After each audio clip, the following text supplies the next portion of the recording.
Capital Views, and I'm Mike Bradner, and we have with us today one of our new legislators, and this is Louise Stutes from Kodiak, Representative Louise Stutes, I should say. And Louise, tell us a little bit about yourself and how you got here. Oh my goodness. Well, let's see, I think the first time I got to Alaska I was in high school. My dad lived in Kodiak. I lived in Seattle at the time. But the first time I really came back to do anything was to work in a shrimp cannery in Kodiak for money for college in 1970.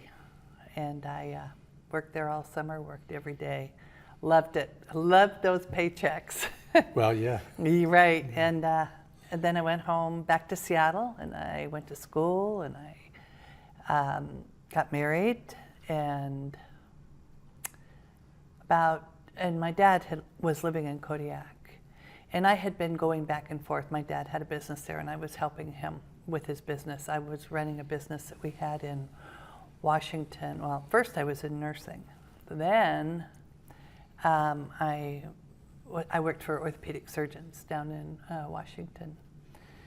And then I started running our family business, which was commercial real estate and residential real estate in the Seattle area, around the University of Washington and in the Lake Union area.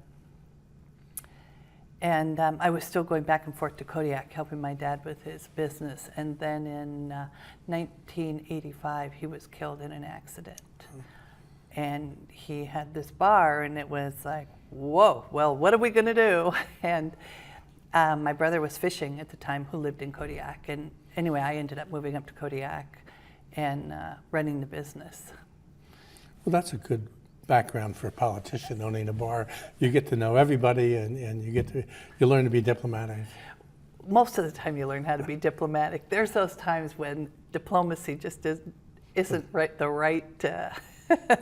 Now you have kids, and I have one son and my husband. In the meantime, I got divorced, and then I got remarried about 21 years ago in Kodiak to my current husband, and I had one son prior, and he had 3 children. So totally we have 4 children.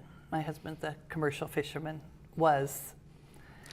in Kodiak. And you've served, you served on the Borough Assembly? And, I did. Yeah. I served 2 terms on the Borough Assembly in Kodiak. And I also served on the Swampsea Board. And I was actually the president of Swampsea for, I guess it was about a year and a half. I was just short of the full term because my term on the Assembly was up. And what about fish politics and policy? Oh,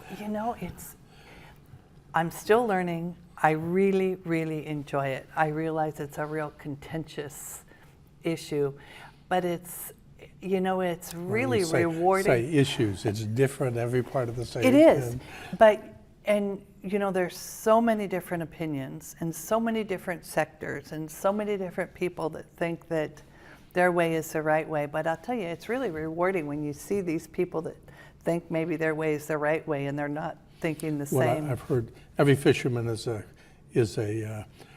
treaty expert. I mean, Well, I guess maybe you could say that. I haven't run into too many of those. I've been pretty fortunate. I actually went fishing with my husband, so I could consider myself a commercial fisher. Yeah, as well. And Kodiak is what? It's the #2 port? Right. Well, they say that, but I say it's because Kodiak fishermen deliver their fish to Dutch Harbor, which makes them number one. Kodiak #2. But is the Kodiak more integrated in its fisheries? I mean, more Alaskan involvement, more, more economic turnover than maybe there would be at Dutch Harbor? I don't think so. I think they're both really viable fishing ports. Yeah, I think it's just location, where you're fishing as opposed to where you're delivering. Well, fisheries is big business, and maybe we don't pay enough attention to it. It gets overshadowed by petroleum. Fisheries. Or not where the fishermen are. No, but people don't realize it. fisheries is the #1 employer in the state of Alaska. You know, it affects a lot of sectors and a lot of different economic groups. Should we pay more attention in trying to encourage and train young Alaskans to be fishermen? I mean, you sort of grow up in the industry, but... You do, but you know, it's not just being a fisherman. It's all of the different businesses that you can be involved in that relate directly to fishing. You know, whether it's a foreman at a cannery, learning how to work on the machines in the cannery, knowing refrigeration. That's huge when you consider the canneries and the fishing boats. I mean, welding. You start at the bottom of sliming fish. Oh yeah, I did. I mean, that's what a lot Shrimp, of young no less. Alaskans used to do, and I don't think it's the case so much anymore. It doesn't seem to be. It doesn't seem to be. It seems like anymore with all the limited entry, it's more of a familial thing, you know, passed down from generation to generation. And that's part of the contention with IFQs and the rationalization of fisheries is, how do we get our young people in it? How do we get them involved? It's so expensive once you go to buy the IFQs or the quota to fish it. If you can afford the quota, you usually can't afford a boat to fish it on. That's right. And that's a significant issue. You know, Hillary Clinton slimed fish in Valdez. Did she? And that's something most people don't realize. So, including myself.